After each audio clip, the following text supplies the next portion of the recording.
ഗുരുവായൂരപ്പന്റെ വിഗ്രഹം പ്രതിഷ്ഠിക്കാനായി ഗുരുവായൂരിനെ തെരഞ്ഞെടുത്ത ഗുരുവും വായുവും അതിനൊറ്റ കാരണമേയാണ് നിശ്ചയിച്ചിട്ടുള്ളൂ.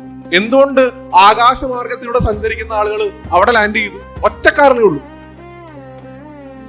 ഇനി നിങ്ങൾ ഗുരുവായൂർ വരുമ്പോൾ ശ്രദ്ധിക്കുക, ഗുരുവായൂരപ്പൻ കൃഷ്ണൻ തന്റെ സ്വന്തം കൈകൊണ്ട് പൂജിച്ചിരുന്ന ദ്വാരകയിൽ ഉണ്ടായിരുന്ന ആ വിഗ്രഹം ഇരിക്കുന്നു എന്നുള്ളത് മാത്രമല്ല ഗുരുവായൂരത്തിന്റെ പ്രാധാന്യം, മറിച്ച് അവിടെ മഹാദേവന്റെ പാദസ്പർശം ഉണ്ടായിട്ടുള്ള മണ്ണാണത് എന്നുള്ളതാണ് അതിന്റെ പ്രാധാന്യം.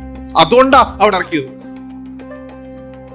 മഹാദേവന്റെ ഒരു പാരമ്പര്യമാണ്, ആവശ്യമുള്ളതൊക്കെ അദ്ദേഹം എല്ലാവർക്കും കൊടുത്ത് ആർക്കും വേണ്ടാത്തത് അദ്ദേഹം സ്വീകരിക്കുന്നതാണ്. പാലാഴി കടഞ്ഞ സമയത്ത് ലക്ഷ്മിയും ഉച്ചൈശ്രവസ് എന്നുള്ള കുതിരയും ഐരാവതവും അമൃതും വന്നപ്പോ ആൾക്കാർ ഓടുകയായിരുന്നു, ഞങ്ങൾക്ക് വേണമെന്നുണ്ട്.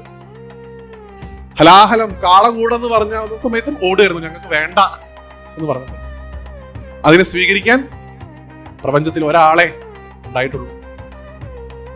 തന്റെ സുരക്ഷിതത്വം പോലും നോക്കാതെ ഈ പ്രപഞ്ചത്തിന്റെ സുരക്ഷിതത്വം നോക്കി ഭഗവാൻ എന്നാണ് നമ്മൾ പറയുക, കഥയൊക്കെ പറയുമ്പോൾ. ഭഗവാൻ സുരക്ഷിതത്വം നോക്കേണ്ട ആവശ്യമൊന്നുമില്ല.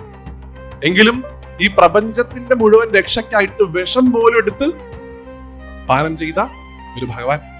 ജ്യോതിഷ ആധ്യാത്മിക അറിവുകൾ വേഗത്തിൽ അറിയാൻ ഇപ്പോൾ തന്നെ ജ്യോതിഷ വാർത്ത സബ്സ്ക്രൈബ് ചെയ്യൂ.